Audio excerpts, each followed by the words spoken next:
This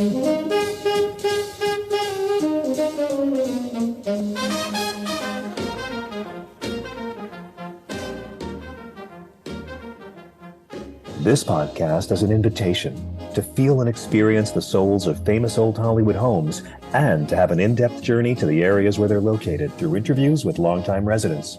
Either you're a fan of old Hollywood in Los Angeles, planning to have a vacation, or, an even bigger step, considering a certain area for your future home. This is your opportunity to receive valuable information and insightful advice you won't find anywhere else. Hello, and welcome to my podcast. Are you in the mood for California? Today we'll explore and feel Silver Lake, followed by an interview with wonderful Charles Fleming, who will share with us what it feels like to live in this area of Los Angeles. Historically, Los Angeles has had several of these little pockets around the town at different times that, for various reasons, seem to attract an artsy, culturally edgy, experimental, alternative lifestyle sort of population. Laurel Canyon was that way for a long time. Topanga Canyon was that way for a long time. But before those, there were Echo Park and Silver Lake, these hilly areas of the city where the houses were a little bit difficult to get to, and everything was a little bit hidden from the main boulevards. There was a nice view. The air tended to be a little bit cleaner, and real estate was cheap. So people who couldn't afford, people who were a little bit outside the mainstream, like artists and others who couldn't necessarily afford to buy a home in a more normal district, to have it, say it that way, would come to this area. And so people of that sort started coming here.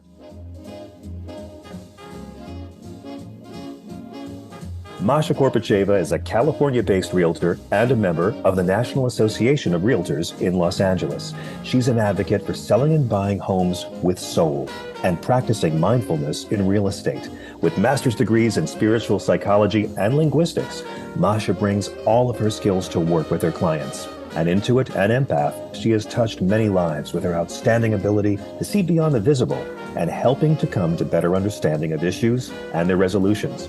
An adventurous world traveler, from climbing Mount Kilimanjaro in Tanzania to exploring the Galapagos Islands, Masha has a particular passion for the City of Angels. Having landed in this paradise and adopted it as her home, she's been sharing old Hollywood stories since 2007.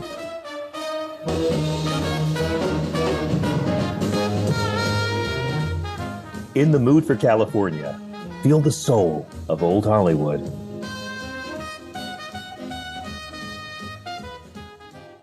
And now, are you ready to feel the soul of Silver Lake?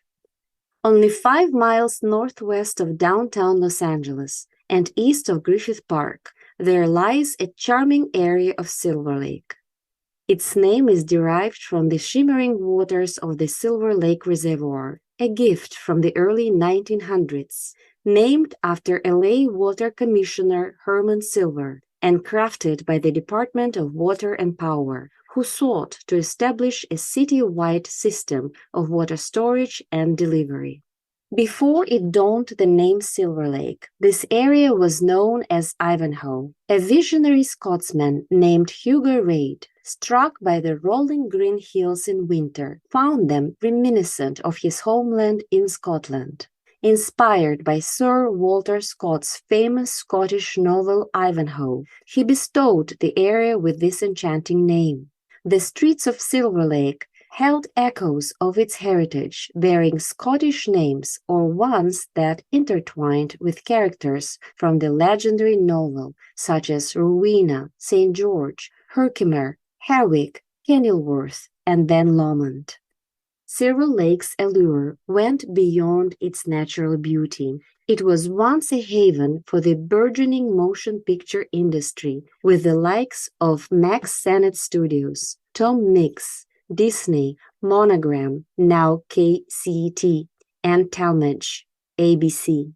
Talented individuals from all walks of creativity were drawn to the district, with the Max Sennett Studios even featuring a revolutionary cyclorama, a revolving set that created the illusion of a moving landscape, enabling performers to run in place. The rich cinematic history continued to unfold as the area became a backdrop for iconic films like Laurel and Hardy's beloved short film The Music Box and the Keystone Cop's thrilling chase scenes along Glendale Boulevard. Even today, echoes of these early motion pictures resound through the nearby theaters, preserving the magic of the silver screen.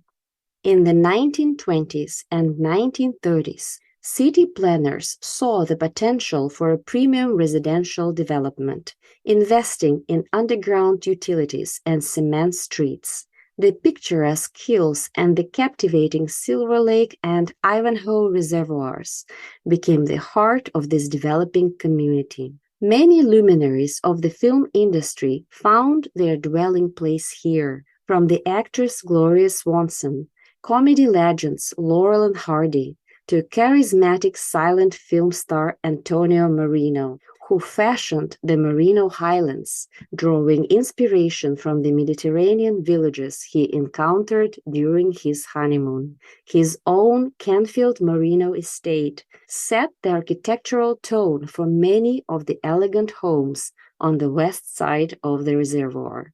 With the vision to create exquisite residences that stood as timeless works of art, acclaimed architects like Neutra, Schindler, Lautner, Wright, and Ain were commissioned to leave their mark on Silver Lake between the 1930s and 1950s. While their avant-garde designs adorned the landscape, the architectural style that prevailed in the area was Spanish Mediterranean, characterized by stucco walls, graceful arches, and red-tiled roofs. During the 1940s, Eugene Kin Choi, a talented Chinese-American architect, envisioned creating a home for his family in Silver Lake. However, the dark shadow of racial covenants loomed over the neighborhood, forbidding the sale of properties to individuals not of the Caucasian race, thwarting his aspirations. Undeterred, Choi embarked on an extraordinary mission, going from door to door, seeking the approval of every household in the vicinity. Only in 1949, after his tenacious efforts, did he finally gain the permission to build his home. Choi's courageous breakthrough set a remarkable precedent, breaking down barriers and welcoming a variety of communities in the following decades, as they found their own place within the heart of Silver Lake. Amidst the architectural wonders, the red car lines weaved through Silver Lake, running along Riverside Drive and Sunset Boulevard.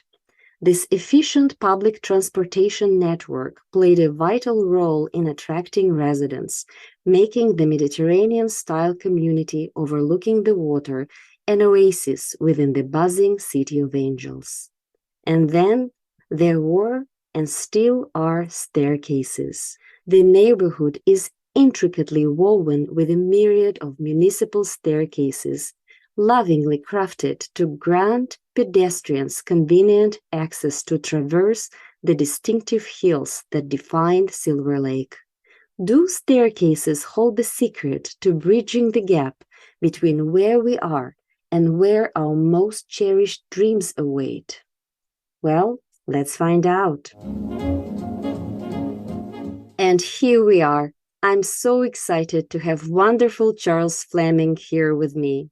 Veteran newspaper, magazine, and television journalist Charles Fleming, most recently automobile and motorcycle reporter for the Los Angeles Times, is author of the best-selling Hollywood exposé High Concept, the novels The Ivory Coast, After Havana, The Studio Kill, and others.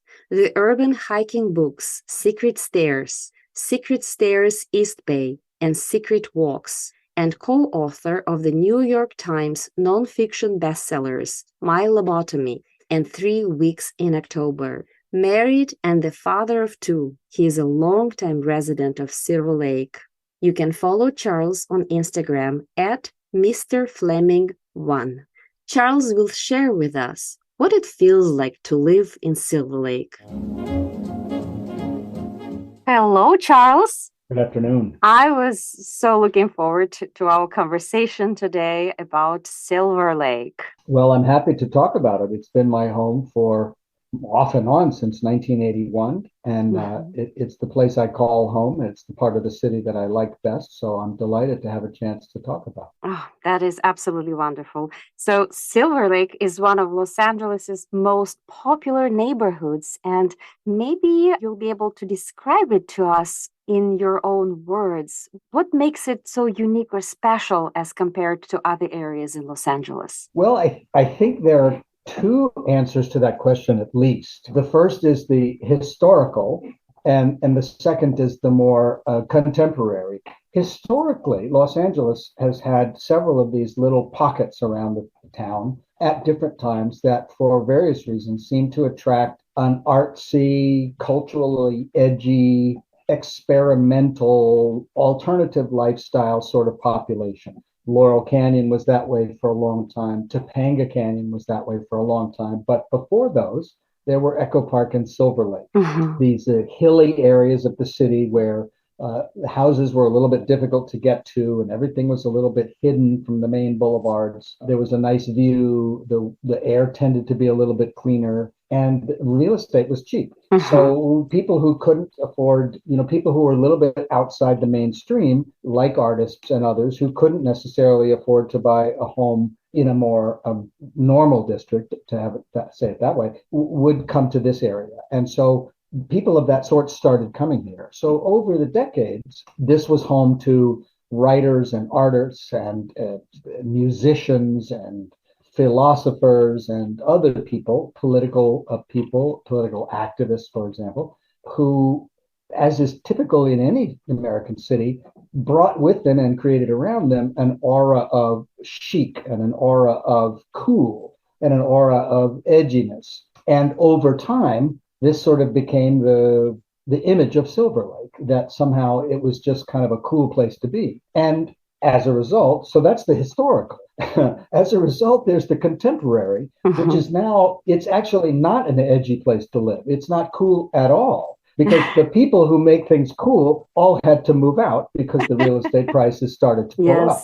So our neighbors are not now screenwriters and painters and political activists. They are lawyers and agents and studio executives who drive Land Rovers and Teslas. So it's entirely changed. And I've been lucky enough to be here for the whole thing.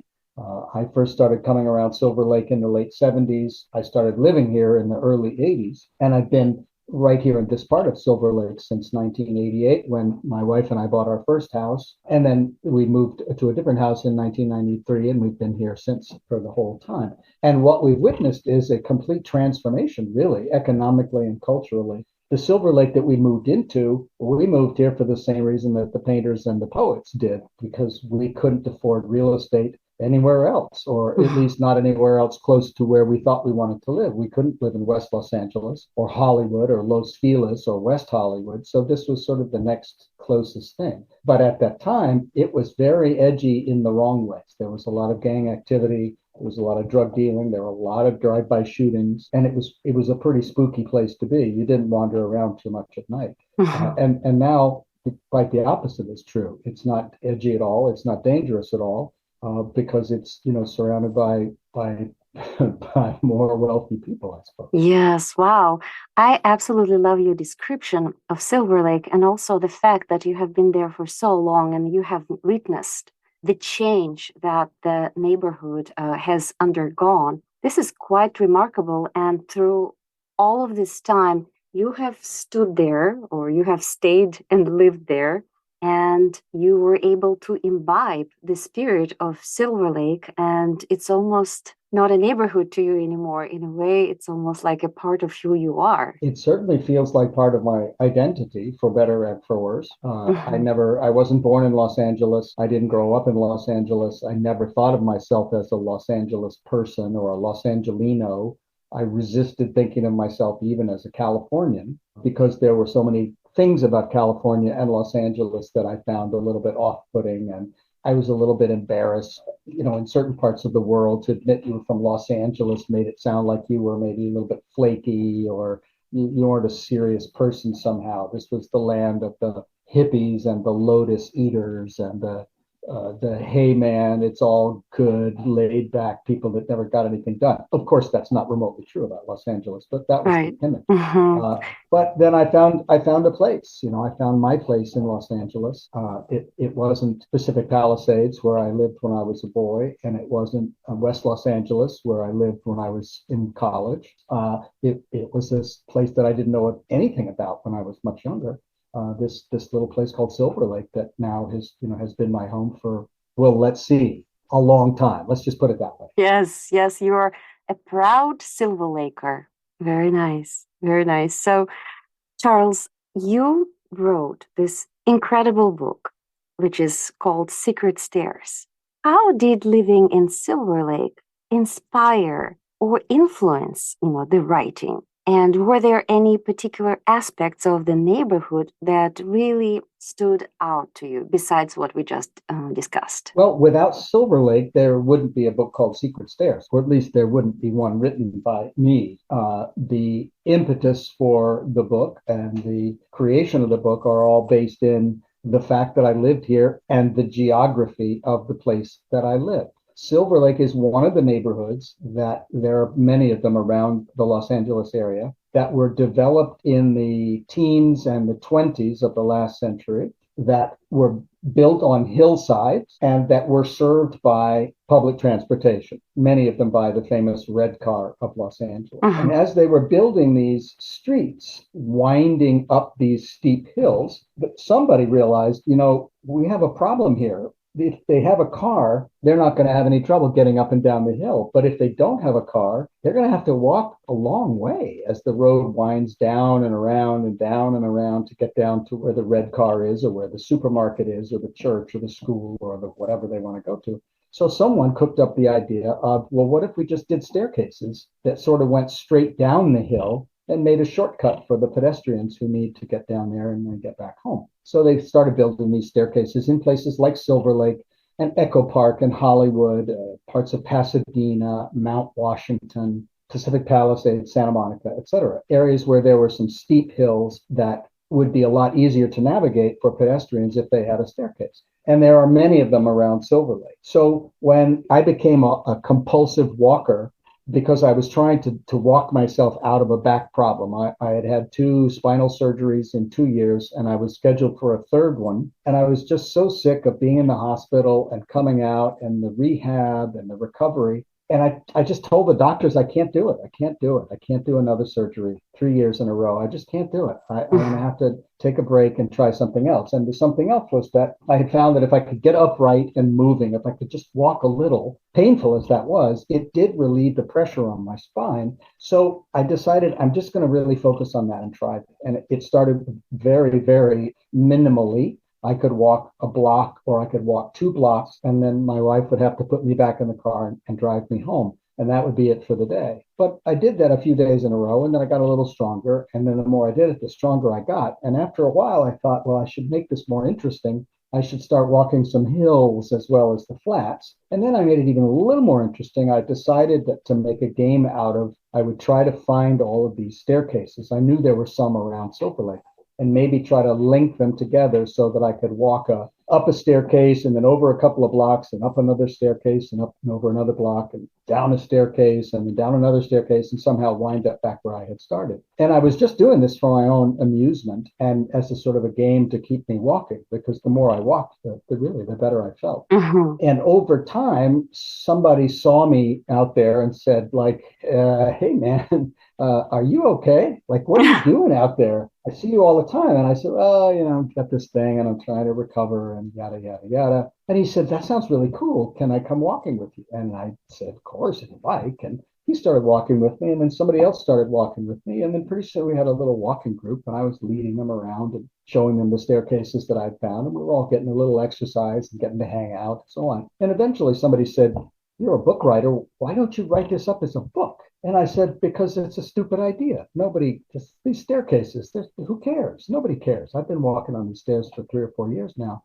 I never see anybody. And they said, no, no, it's cool because it's, while I had been walking, I had been finding things out. I would bump into somebody, mowing their lawn and we'd have a chat and they would tell me that some famous writer used to live here or some famous actor used to live here or some screenwriter or some songwriter or whatever, or some architect was the person behind this amazing looking house. And I was just sort of collecting this stuff and I would, when I was taking somebody on a walk with me, I would say, oh, by the way, see that house there? That's a pretty interesting house. That's a Schindler house, or that's the house where Glenn Fry was living before he was in the Eagles. And so I decided I would just collect all of that stuff together and try and put it into a book. And to my great surprise, I found a publisher who was interested in publishing it. And then to my much greater surprise, I found out that people were really interested in the book and it started selling right away. And it has not stopped selling. It's now, we're in our 13th or 14th year. And the book continues to be a really strong seller, much to my surprise. I still don't quite believe it, but I mean, I believe it. And I understand it, but it certainly wasn't what I had in mind when I was first starting to just explore these staircases because I needed an excuse to keep walking. Wow. Well, And that's what I discovered, I should say, what I discovered is after I thought there were probably 15 or 20 staircases in Silver Lake, and I was gonna find them all. And when I was done, I discovered there were like 50 in Silver Lake, and I had found them all. But by then, I was like feeling really good about this program I was on, so I decided there must be 10 or 15 in Echo Park as well. So I was going to try to find those and make little maps of those too. Well, it turns out there were even more of them there, something like 60. And by then I was really feeling quite fit and I wanted to keep doing this. So I started exploring Mount Washington and Glassell Park and Pasadena. And then I remembered from my childhood in the Palisades, there were some over there in the Casa Lamar area. And I remember, of course, there was some in Santa Monica Canyon. So I just kept going. And so I was able to do in those neighborhoods what I had done here in Silver Lake, which is map them all out and create these sort of urban hiking trails through those communities where anybody could go and explore just as I had explored. beautiful, beautiful, Charles. Well, the way you started describing it, that at first, it was, your quest in a way for health, that you needed to continue walking just to feel healthier and not to get into the third surgery. And then it turned into this friendships and human connection, through the people that joined you on your quest and looking for other stairs to go up and down. That is quite remarkable. And then it turned into a whole book that so many people are reading. Even I received your book as a gift for my birthday, and it's absolutely wonderful, I must say. Well, there have been two really big surprises for me in the publishing of the book, aside from the fact that it sold some copies, because I really didn't think anybody was going to be interested.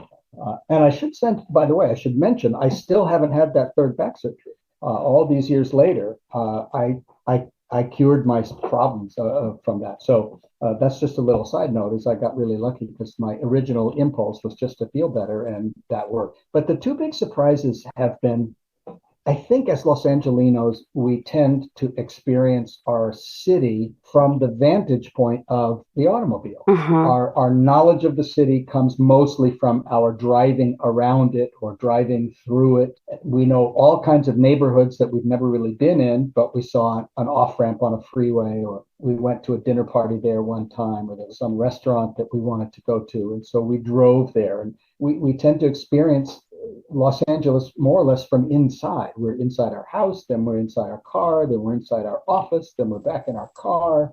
And even though it's a beautiful sunny place, we don't really experience the city so much as an outside thing, other than perhaps in our backyard. Yes. What happened to me when I started walking and moving at pedestrian pace and then having to explore the city because I wanted to find out were there more staircases here or there, I started moving at a slower pace and the city began to feel very different to me. I really began to appreciate the peculiarities of the architecture and the amazing array of flora here, the amazing kinds of fruit trees and flowers and shrubs. And two, I began to have contact with people. I began to meet people that otherwise I would have no contact with because I'm in my car, you're in your car. But I've walked past this house, 6 times in the last 6 weeks, and I waved to the same person. And eventually somebody's going to say, "So, are you from the neighborhood?" And we begin to have a chat. So that was the first thing. Was me experiencing the geography of the town in a different way. And a lot of people who have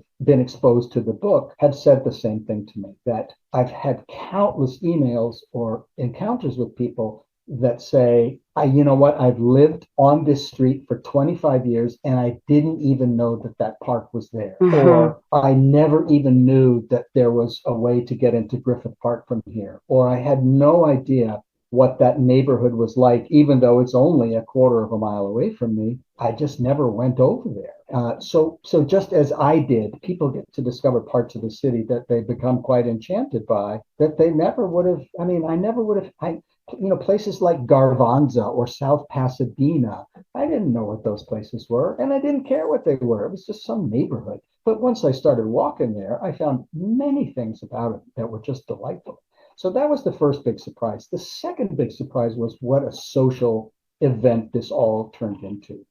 I started, as I said, before I even knew this was going to be a book, I was walking and a couple of friends would walk with me and we would just walk and chat and I would point out something and we'd, spend 2 hours or whatever walking and having a good time. And eventually that started to grow a little bit. And by the time the book was published, I was leading a free first Sunday of the month. Let's all just meet at this address and we'll go walk for a little while. And I just started leading people around. I thought it would be a good way to promote the book and just a good way to share the message of the book, that walking is good for you, that the city is actually pretty good for walking if you know where to walk, and that you can have fun and it can be interesting. And pretty soon, like within a couple of years, there were like 100 people showing up for these walks. I was like the Pied Piper leading these groups of people. And what I discovered was it turned into a very social event for them. The same people would come every month. People who met on the walks would go on other walks by themselves. There were staircase romances where people met and then started dating because they had met on the staircase, and it turned out that, they were on one of my walks and they got a chance to chat, and turned out they had similar interests. There were business partnerships and creative partnerships that were born same way, just because people were on a walk and they were walking together and chatting for an hour and a half, and they discovered that they had similar artistic interests or business interests. And again, over the years, I've gotten so many variations on, I can't thank you enough for writing this book. I started walking the stairs. I lost 50 pounds and I've been dating for the first time in 10 years. Or my wife and I started walking your stair book every Saturday. We would take a walk and do this thing. And it's like we're in love all over again. It's like a new honeymoon.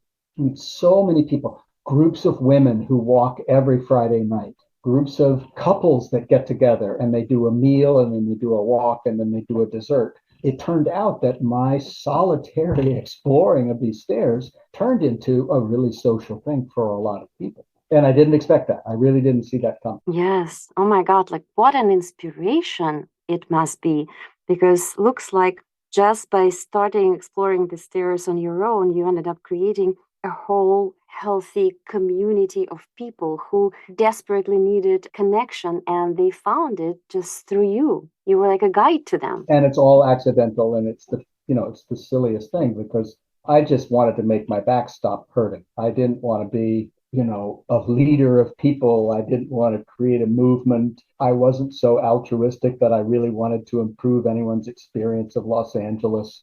None of that was anything on my mind. I just wanted to get better. And then once I had kind of just selfishly collected all of this information, it seemed like a good idea to put it in a book, and I thought, well, maybe somebody will like this. Maybe this will be helpful to somebody. Maybe somebody will enjoy this. Why not? Why not do it? It's not that hard. I write books for a living. I can do this. But as I Yes. said, I really didn't think it was going to be popular, and I really didn't think it was going to be successful. And the most gratifying part of that has been, people that call me or send me an email and say, your book changed my life and made it better. I even had the remarkable experience of some people contacting me.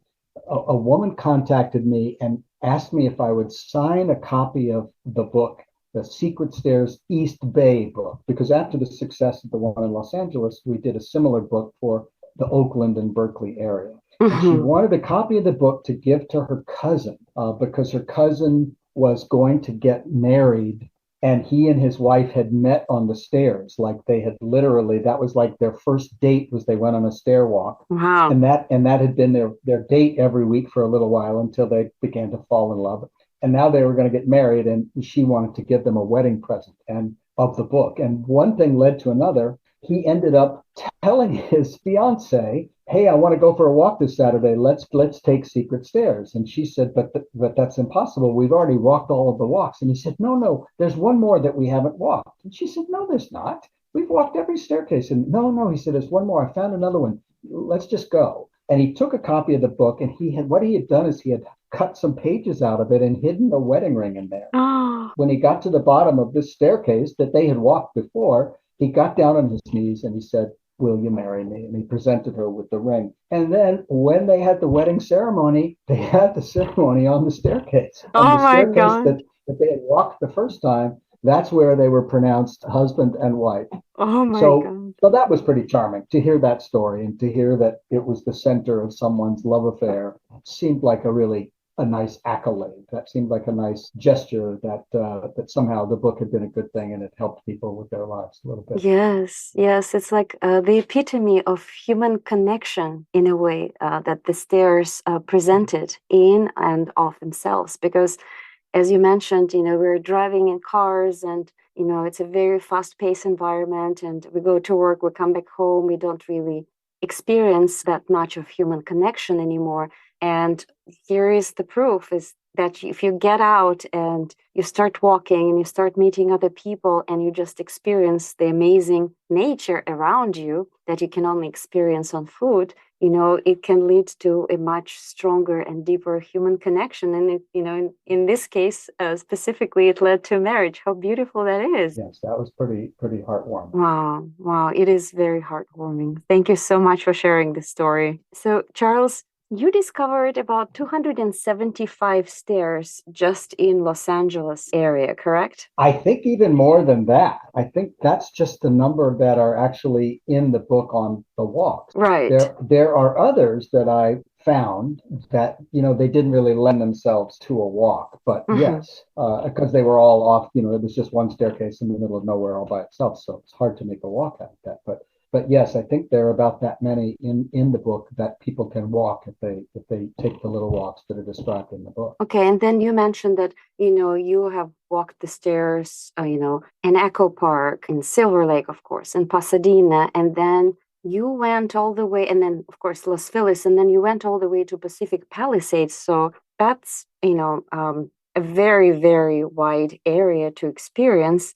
And then these are all very different neighborhoods. Maybe there were some common themes or certain recurring elements that you observed in all these different neighborhoods that you could share with us? Indeed, the common theme is, the geographical one. These are all hilly areas. The houses on these hills, the residential areas and streets on these hills tend to be narrow streets that wind up and around.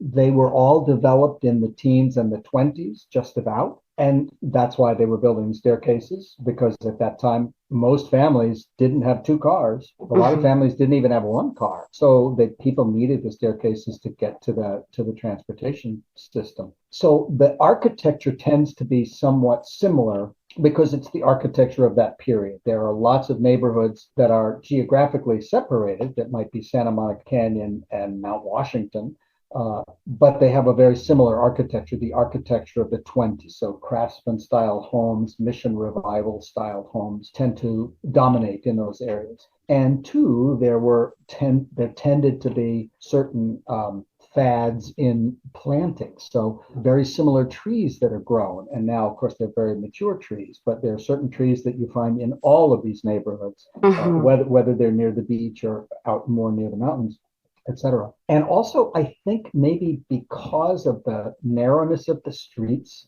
and the difficulty of construction in areas like that, the houses tend to be smaller houses that have been very well maintained over the years. They haven't been McMansioned and turned into these massive 2 and 3 story beasts, because it's just really hard to do that on some of these really skinny streets. I know some of my neighbors have been frustrated by that because they wanted to sell their property to someone who was going to tear it down and build up this monster house. And then they found out, well, you can't actually get the big cranes in here to do that kind of work because the streets are just too narrow.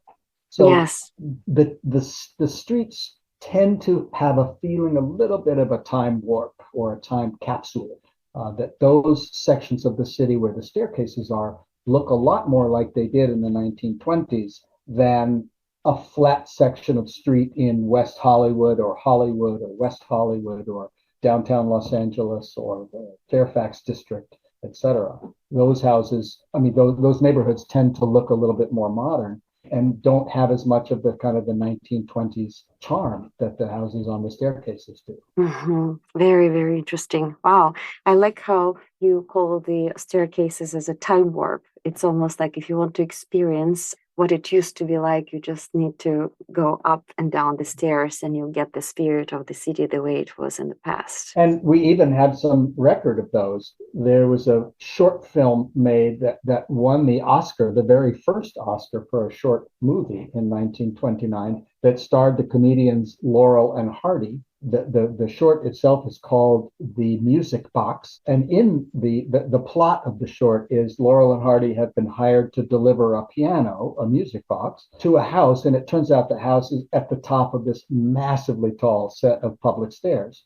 And of course, they have all kinds of difficulty getting the piano up the stairs. And by the time they get to the top of the stairs, the piano is destroyed and they're going to get fired from their jobs. And they're both all beat up and bruised in the usual way. That staircase is still there. Wow. It's now been called the Music Box Stairs. And you can watch the short from 1929 and you can look at the staircase as it remains today. It's exactly the same. Wow. And not far from there, the Three Stooges filmed one of their short episodes called An Ache in Every Steak. And it was exactly the same principle, except for it wasn't the piano man. In this case, they were ice men and they were delivering ice. And someone at the top, very, very long flights of stairs said, oh, Iceman, she's having a party and she needs to get some ice up there to cool down the beverages. And our heroes, do everything they can to get a big block of ice up to the top of the hill. And it's all a disaster. Well, that staircase is still there. So you can watch the episode and then go look at the staircase. Nothing has changed. The trees are a little taller and there are more houses on the hill, but it's exactly the same staircase. So that feeling of being in a time capsule or being in a time warp is not just your imagination. You really are sort of walking back in time. Yes, I can really, really feel that. Well, Charles, thank you so much for this incredible conversation and sharing your insights into a perspective, of Los Angeles that not that many people get to experience. And, building this very healthy community of people who, had a chance to read your book and those people who had a chance to join you on those walks and basically open up, their eyes and just slow down and imbibe this beautiful, beautiful city that you opened up to so many. Thank you so much. It's entirely my pleasure. Thank you for having me on your podcast. Yes, thank you. And I strongly advise to everybody to purchase your wonderful book, Secret Stairs, A Walking Guide to the Historic Staircases of Los Angeles by Charles Fleming. It's an incredible book and you never know where it will lead you. It's like a treasure hunt. Exactly. Good hunting, I say. Happy hunting. Happy hunting. Thank you so much, Charles. My pleasure. Thank you. Bye-bye.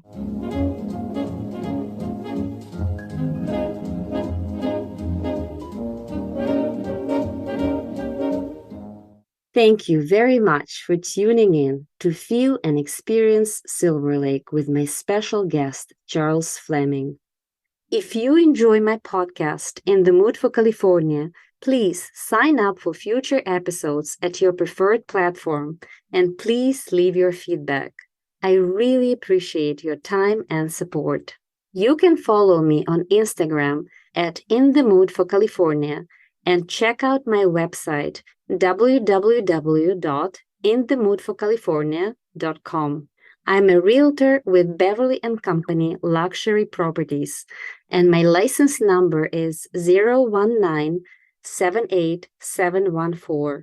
Selling and buying homes with soul is not just my real estate strategy. It is an intuitive and holistic approach that embraces your values, aspirations, and conscious intentions.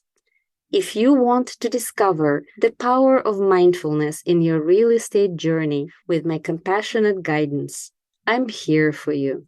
Next time, we will explore what it is like to be an actor in Los Angeles. Cannot wait to have this experience with you.